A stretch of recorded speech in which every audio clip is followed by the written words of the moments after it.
and welcome back to another episode of FPL Squad Picks. It's game week 11. Thanks for joining me.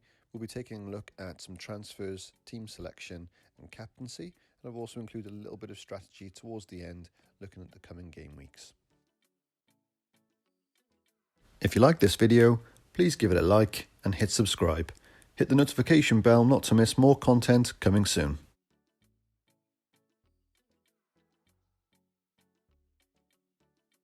So first up to review my game week 10 team. Unfortunately, it was quite a bad week again, ending up with only 41 points and a red arrow. So that saw me drop by just over 70,000 places. But overall, I'm still quite happy with the structure of my team. I did actually play the wildcard last week, so I've set up with a whole new team. It needed a lot of surgery going through a lot of players that were either yellow flagged or just completely out of the game. So I thought it's worth hitting if I've got that there, which I'll talk about in a little bit more detail in a moment. But firstly, just to look at some of where my points were picked up. Chilwell was brought in, again getting 8 points. Didn't manage to get a return in terms of attacking return, but decent with the clean sheet and bonus points. Also Havertz picking up a nice little assist there as well. And Benrahma doing quite well too. Salah's always been consistent, but obviously wasn't the best choice this game week, but it would have been a toss-up between him and Havertz, and there was only 1 or 2 points in it. Unfortunately, there were no other points to look at across the front line, and it did end up with Livramento with 6 points on the bench, like a lot of other managers who keep on benching him and keep on missing out on those points, unfortunately. So let's move on to the wild card. So I did obviously change up my team drastically.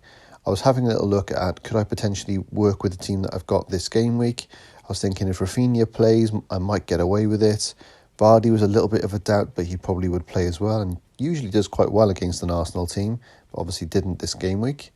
And then you've also got people like Southampton, who actually missed out again to Johnson, but has since played in midweek games in the Europa League. So all in all, I worked out that if I was going to hit the wild card this game week, I would potentially change 9 players to hopefully build a team that would be solid enough for the game week after that, so that I could roll a transfer forward. And unfortunately, players like Rafinha did play that game week and did do quite well against the Norwich team. But aside from that, no one else picked up any major points. It was definitely worth going for that wild card, I think, even though I didn't get a great score. If I had stuck with my team, I still would have had players like Soufal, Astelaqueta, Alonso and Duffy across my back line completely out, just leaving Amati. And similarly with the midfield as well, Greenwood was benched and only brought on towards the end of the fixture. And Obafemi is obviously another one that's completely out of the team and has been for some time. So I was quite happy with thinking that if I needed to make such drastic changes, mostly across my defence, I might as well hit that wild card and not take a points hit. Because obviously if I had done that, it would have been -4, -8, and probably still ended up with something similar to about the 40-point mark. So that's left me now with a decent squad. Hopefully for this next coming game week, I shouldn't have to be changing around too much, and I should be able to pick a decent enough team that would be able to stand up on its own and get a decent score within this fixture for the game week 11. After game week 11, we do have an international break, so that means I'll have 2 free transfers going into that game week 12 to hopefully solve any issues that I have in terms of injury.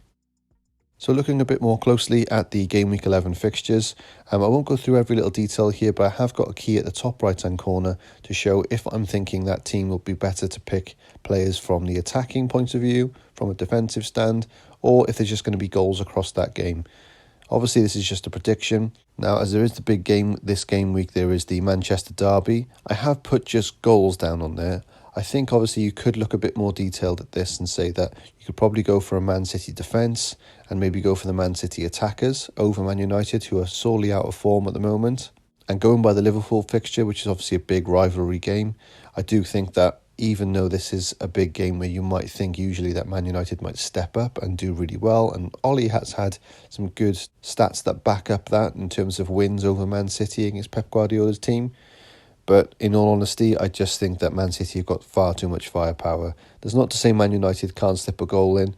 With Ronaldo in the team, you can always expect that he'll probably get at least a goal within these fixtures. But I just think that Man City are going to be stronger overall. So that's why I've put goals. I do think there'll be goals for both teams. And I think probably Man City might come out on top. So it might be worth looking at their assets over the Man United ones. Next up, a good fixture to look at would be Brentford. They have got a struggling Norwich team up next, and although they had a bit of a rough game in the last fixture, Brentford have been pretty solid throughout the season so far, and I've already gone for 2 of those in my attack. So I've gone for Mbeumo and Tony, and I think a lot of people will be looking at these players as well. They have a decent fixture run coming up, and I definitely think it's worth bringing them in if you want obviously some placeholders to save a little bit of money across your team as well. With people like Mbeumo only being 5.5 million, is definitely someone you don't mind benching if you have got other more premium options. Another good fixture to target would be Chelsea. Obviously, a lot of us wanted to go originally for Lukaku or then Werner, but unfortunately, both of those players have come out injured and Havertz has been taking the striker role. I'm not sure how much longer he'll continue in that role for, but for now, I think he's still going to be in that number 9 position, so I think it's worth just holding on to him for one more game week, as he could get some good returns in the Burnley game. Jumping down towards the bottom of the fixtures, I do think there'll be a few goals across those Sunday fixtures. I don't think there's going to be many clean sheets, as all teams really are a bit leaky. Maybe the Arsenal fixture, Ramsdale's doing really well in goals for them. They could see a clean sheet against a struggling Watford team, but I do think Watford have got some good firepower in Ismail Sarr. You've got Dennis on one side and then King up front. I think they've got a good ability there to potentially get a goal at least. But the main Sunday fixture I'll be focusing on will be the West Ham v Liverpool game. Now, I don't think this is going to be an entire walkover for Liverpool. I think West Ham will pose a good threat for them and be able to obviously defend a little bit better than they have been in previous seasons. But I still think that Liverpool just have far too much class at the moment. But I do think that Liverpool are just in such good form at the moment that you can't look past them for this game. And I still think they'll be able to pick up some decent attacking returns across the front three of Salah, Mane and Jota. Now, I would include Firmino in that, but unfortunately he did go off injured in the midweek game fixture in the Champions League. So it does look like that he'll be having some rest time now and Jota will come in to deputise. So that would certainly be one to look at for future moves, and it might be the replacement move for Havertz. If maybe a few managers have got players like Rafinha already from holding them from that last game week, but otherwise he could be another player to bring in to be able to reduce some costs, save some money and getting a good player that's in form and scoring goals. If you like this video, please give it a like and hit subscribe. Hit the notification bell not to miss more content coming soon. If you'd like to keep up to date with the latest video posts, locked in team selections and chat during the game week, then you can follow me on Twitter at FPL Squad Picks. And so to take a look at my Game Week 11 team, we're going to have a little play around now and see how we can get the team lined up and any potential transfers that I could look to make if I wish to do so. As I said, I have hit the wildcard last game week, so I don't think I'm going to be making any transfers this game week, but I can certainly discuss some potential players for other people to bring in if you're looking to make 1 or 2 transfers this game week, and we can go from there. So this is my starting lineup at the moment. This is the formation I probably will go with. Even though I've got Antonio there up front against a difficult Liverpool fixture, he is obviously at that attacking spearhead and did get taken off a little bit earlier, I think around the sort of 70-minute mark in the midweek Europa League games. So I am thinking obviously that he's going to start and play a full fixture and he might be able to pick up something. I know that Liverpool have a good defence at the moment, but that's really the only position in this whole team that I'd look at and think that would be the only sort of weakness across the game. If I wanted to obviously switch that around, I have got other options on the bench, where here I've got Benrahma, who's just obviously come off the back of scoring 2 goals midweek. So I could go for him instead of Antonio, but it seems a bit of a like for like. It's going to be a really toss of a coin between those two, and it could come back to bite me, but I just think that it's probably safer to go with Antonio and a bit more of a risky move to go with Benrahma, because even though he has scored 2 in that mid-game week, I don't know if he's going to be able to put in that same performance against the Liverpool team. And the other player to look at would be potentially Livramento.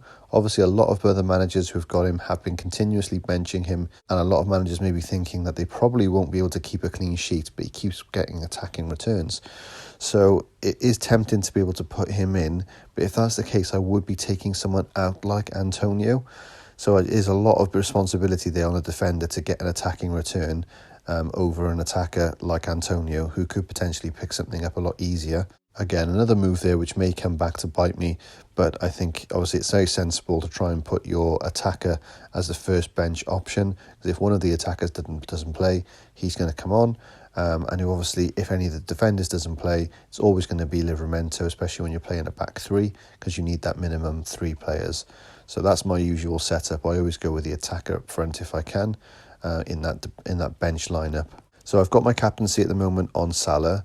Again, this is safe and secure. A lot of managers are going to be doing the same. He has the potential to pick up points against any of the teams that he plays, as he's shown continuously. So I just think that if you want to go against the grain, you could go for other players like Havertz, who have got a decent fixture there against Burnley, or you could even go more outside the box, but just go for the fixtures solely and go for someone like Tony or Mbeumo, who do have that weaker fixture on paper against Norwich. But again, you are obviously banking on them outscoring Salah, and if he gets 1 or 2 returns with any assists, you're looking obviously that you're going to end up with a big points haul. And if those other players don't get the same returns, you are going to miss out overall. So I think that's going to be something like what my starting lineup would be, as I mentioned, minus maybe a switch for Antonio and Ben Rama. But I do think that's quite a strong team overall.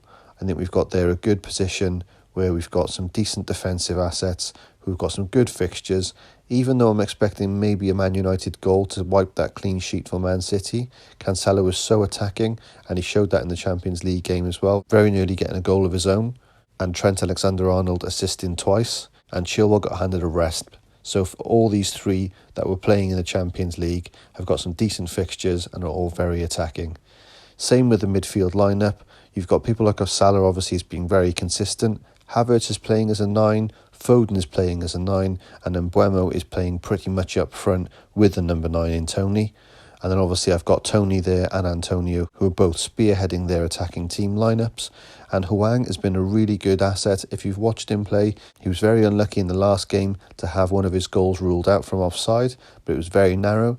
But he's just such a good runner, and he's so direct that I can see him getting some good goals, or that if he can't get a goal himself, he can assist for Jimenez. But one thing to mention on that is that next week, Jimenez will go away for international duty. And obviously with the whole COVID situation, something to keep an eye on. They have said that they've been in discussions with the Mexican manager and talking about managing his minutes to be able to make sure that he stays fit and able to play for the club as well. But if there are any travel restrictions on him coming back, could see Hwang being that sort of spearhead attacker, because obviously they could bring in João Felix or they could bring in Podence, but I do think that Hwang is a bit more nailed on, and obviously they've only got him for this loan season, so they're going to want to use him all they can at the moment while they've got him. So next up we have some transfers. Now, as I've already mentioned, I won't be making any transfers this game week. I'm going to hope to see if I can roll a transfer, keep it then in mind for that after the game week where we have the international break. So for game week 12, if there's any issues that I need to solve, hopefully I'll have some extra transfers there to get those solved.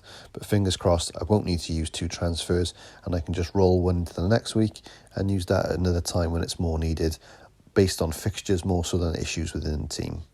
But in terms of other managers, if you're looking at some players to bring in, obviously I have only just wildcarded, and I did take this game week into consideration for both game week 10 and 11. So if you're looking at some decent players, I'd probably look at a lot of the players that I've got already, but there are some other options that you can go for as well.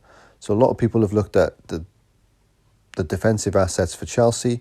I've gone for Chilwell. There are others. Obviously, people are looking at James at the moment, who's had a really good attacking form. There's more nailed-on players like Rudiger, and you could even say Azpilicueta, because he can play both in the centre of defence on the right, or he can obviously deputise for James out on that right wing, and he can play in that position as well. But obviously, he is seeing a lot of rotation as well as James, and I think that James does tend to come on for a minute or two towards the end and sometimes get you just that 1 point, where I think with Chilwell, he's either starting or he's not playing. So I do think that there's a bit more sort of guarantee there that if you have a decent enough bench, that if he doesn't play, you're looking to get that bench player on anyway. So that's someone else that you could look to switch around with. Trent is pretty self-explanatory. I don't think many people would look to go for Robertson over Trent. He's just a really good attacking asset. But next to that, then you've got Cancelo. This is another similar position to Chilwell. You could look to really switch those out with any of the other Man City defenders. Again, A bit like Rudiger for Chelsea, you could look to make someone like a bit more nailed-on move with the likes of Diaz. Especially now with Laporte out, you could look to bring Stones in before other people start jumping on him. But for me, with his attacking assets, I couldn't look any further really than Cancelo. He's been doing really well and he's been playing consistently. I think Pep has obviously managed to get him into the team now and thinking that he will be his sort of go-to left wing. But he can also play on the right as well. So if there's any movement coming around with players like Zinchenko coming back into the fold, see a completely game missed, he might just be moved out onto the right-hand side. So my defensive enabler within this lineup, I've gone for Livramento. Now, at the moment, he's doing really well in both attack, as well as Southampton managed to keep the odd clean sheet. And Southampton have got some decent fixtures coming up. But obviously, if you can't quite afford that 4.4 million, you could look to someone else like Duffy, perhaps from Brighton. So in terms of other defensive assets, if you're looking through the fixtures, if you wanted to be a little braver, you could potentially look for someone like from Brentford, just to focus in on that Norwich fixture. But I don't think it's the wisest choice to hold for the long term. And other than that, maybe you could look to some of the Brighton assets. I think Duffy has brought himself back into the team now after having that one game rest. And another team that I've not currently covered, but are doing quite well in defence, especially with the change of goalkeeper, is Arsenal. So you could look to bring someone in like Ben White, Gabriel, or even look at Tierney, just for that extra attacking asset. And moving on to the midfield, obviously I've gone and focused in on that Norwich fixture and I've brought in Mbeumo. I do think that even though he wasn't quite ready enough for that last fixture, I think he should be okay for this coming game week. And obviously then he should have a decent fixture against Norwich where hopefully we can see some good attacking returns. Havertz is obviously a bit of a question mark at the moment with a lot of managers. A lot of people looking to move him on already because he hasn't done that well for the Premier League games, but he has been obviously for the Champions League midweek games. So I don't blame people if they want to jump off him now, thinking obviously that it won't be long now before Lukaku is back, or even Werner, and then he might lose his spot within that team because there is a lot of rotation. But I just think for now, if there is a chance that he does play and the rest of the team are obviously off at the moment with injury, then I do think against Burnley, you can't really look to move him on. But I do understand if some people did want to move him on, you could look to potentially switch him out for someone like Jota. As I mentioned earlier, Firmino did go off injured midweek, so I do think that gives Jota's starting place a little bit more of a guarantee in terms of minutes. Or you could look to one of the other Chelsea assets, and you could look to Mason Mount. I know obviously that he's been doing quite well in the absence of the other attackers, so he is a little bit cheaper as well and might save some more money across your team. And at the mention of Jota, moving on to his teammate Salah, I think he's probably the most nailed-on player that you're going to get in FPL. If you haven't already got him, you should really go out and get him because a lot of people are not only having him but captain him in weekly. And with the extra returns that he's getting pretty much now on every single week, he's obviously getting good returns for those players. Foden's a little bit like the Havertz move. I know that a lot of people are going for him at the moment, especially with a few injuries within their front line. Foden seems to be that sort of go-to number 9 character, and I do think that he's going to do well. Obviously having quite a difficult fixture in terms of Man United this game week. Man United haven't been performing really well, so when we say difficult fixture, it's obviously a big rivalry and it's a derby game. But that's not to say that Man United are going to turn up and be any different than they have been previously. If Liverpool can put 5 past them, I'm sure Man City can do something similar. That's not to say that Man United won't score at all. But with Foden, you probably will look to get some sort of attacking return, whether it be an assist or a goal. So I don't think it's time to jump off him just yet, because the Man City fixtures obviously do get a little better in the next coming game weeks also. So for me, in looking at potential future transfers, obviously I was mentioning about Havertz earlier, where he's someone to potentially move on to look for that other asset that's being able to save some more money. And obviously then when the other players come back, he's going to lose his spot. But with the mention of Jota earlier, I think that's someone that I might look to move him on to and bring Jota in. But the other position I was looking at would be someone to sort of be a little bit of a cheaper asset across that midline, because I have got quite a lot of money in my defence. And I've already got Mbeumo at 5.6 million. Benrahma is the other sort of cheap midfielder, and he has been doing really well. They do have some tough fixtures at the moment, West Ham. It sort of goes one tough fixture, one decent fixture on paper, and it goes in that sort of motion for the next sort of 2 or 3 game weeks. So you're going to obviously have those times where you're going to maybe look to bench him. And I've currently got 3 West Ham assets, so it's quite difficult for me to get all of those on the bench and bring someone else in for them. But at the moment, he is performing really well. If obviously I think that he's starting to struggle or getting his minutes managed, obviously to cover those midweek Europa League games, I might look to switch him out and bring in someone like Rafinha. But if you are looking to focus in on those West Ham players, I think at the moment I wouldn't be really looking to bring anyone in specifically, just because of the fixtures are getting a little bit tougher. You might get the odd game week where they'll get you some returns, but for the long-term hold, it might be worth leaving out now for the next sort of 4 or 5 game weeks, and then readdressing that in the next few game weeks when their fixtures get a little better. And if it's not specifically Ben Rama that you want to bring in, or you've already got Antonio and you're looking for another asset, you could look at other players like Bowen, who've been doing really well at the moment and pushing up the field and getting those attacking returns, or even Fornells. And lastly, we've got the lineup at the front. So at the moment, I've gone for Tony, just focusing in on that fixture against Norwich. And I've still got Antonio, even though he does have quite a difficult fixture against Liverpool this game week. If you look at the West Ham fixtures coming up, obviously they've got Liverpool this game week, but then next week they do have a fixture against Wolves, which I could see them getting a return in. So I'm not actually that keen to sort of get rid of him just yet, because I do think that he's got, for every bad fixture, the next following game week could be a decent fixture for them. But obviously, looking again forward, you've got Man City after that, another very difficult fixture. But in game week 14, you're looking at Brighton. They are a very strong defensive team, Brighton, and obviously this could see that West Ham struggle to get anything attacking-wise. But if you look at the way their fixtures go, again, it goes up to that sort of difficult fixture against Chelsea. But as we move on, it goes to Burnley, then Arsenal, and then Norwich.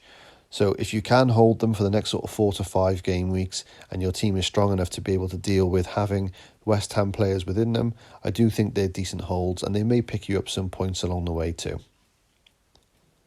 And lastly for me, I've gone for Hwang.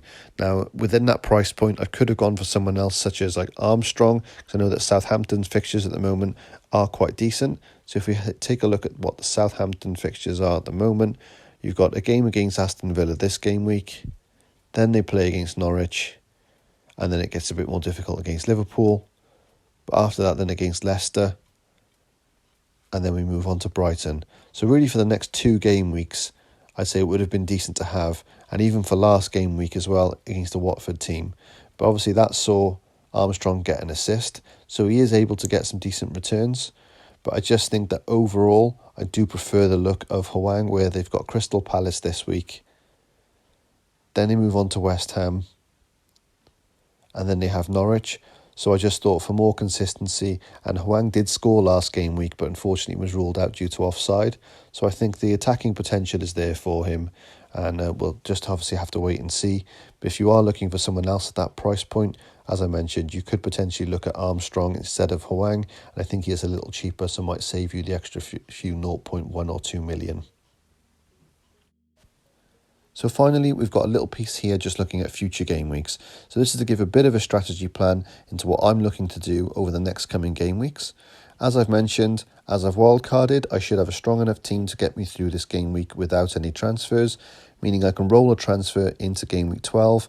So after that international break, with the likes of injuries or potential for travel bans on COVID, then hopefully I'll be having enough free transfers to be able to cover those positions if I need to do any sort of like transfer surgery to my team. If any of the managers are in a similar position, I do suggest that you probably do something similar to that, because it's going to be obviously worth your while then down the road if you can save having to take hits and you need to obviously transfer those players out. But obviously don't do it at the expense of your team for this game week. If you do need to make a transfer, then obviously get the points in while you can. And finally, one more thing to mention would be that a lot of FPL managers at the moment are looking at Spurs assets. And I know that if you haven't already heard, but Nuno Espirito Santo has now been sacked as manager for Tottenham, and they have brought in Conte, which might mean that obviously they play a different strategy. I know that he's quite favoured the 5 at the back with 2 wing backs. So this might mean that players like Reguilon get a lot more game time and have the free rein to be able to run up a lot more and get into those attacking positions. And also, like he did back in Inter, where he had Martinez and then Lukaku up front, he might be looking for a more similar sort of partnership between Son and Kane. So those 2 assets could be highly owned in the next few game weeks. Obviously, it would be a little bit of a risk to bring those in straight away this game week, even though they are playing an underperforming Everton team. But Conte would have only had about a week to obviously have the team training and to get his style and implementations in place. So if you've got the money and you want to do it and jump on early, then by all means. But I just think at the moment I'm going to wait and see. I have seen their midweek game fixture in the Europa Conference League, which saw them go 3-0 up. But again, that defensive frailty, they did then ship 2 goals against them, managing to win the game overall, but obviously it just shows that they are still weak at the back. I think Conte is going to need some time to make sure that he can shore things up, and it might even mean that after the January transfer window, that's when things really start to change and he gets things a bit more shored up. Or if you can find the people that's in that team currently that is able to do the job for him and obviously get that sort of defensive mindset, allowing those other attackers to get forward and get the goals. So it's something to bear in mind. At the moment, I don't think it sort of fits my model. I don't have a premium striker, so I can't really bring in Kane for a like-for-like move. It would be a few different moves and transfers over the next few game weeks. So it would probably be a little bit easier for me to try and bring in someone like Son and maybe replace Havertz with Son. But I do then obviously have to drop prices in other places. So that might mean going down to a really cheap striker just to have as cannon fodder on my bench, again, as I did similarly before. Or looking to take some money out of that defence, which at the moment I have got a very expensive defence. A lot of them are the attacking wing-backs. So this might be another area that I wish to look at if I did want to bring in those Spurs assets. But at the same time, I'm not going to try and rip my team up just to get those Spurs assets in, regardless of the fixtures. If the other players that I've got have also decent fixtures, then I might just look to go without and hope that they don't get so massive returns, and lots of people obviously benefit from maybe having those in, but certainly something to keep an eye on. Feel free to leave a comment below about who you think will be vital this week and going forward. If you feel I've missed anyone, put their name below to hear mine and other managers' thoughts. If you like this video, please give it a like and hit subscribe. Hit the notification bell not to miss more content coming soon. Thanks for watching.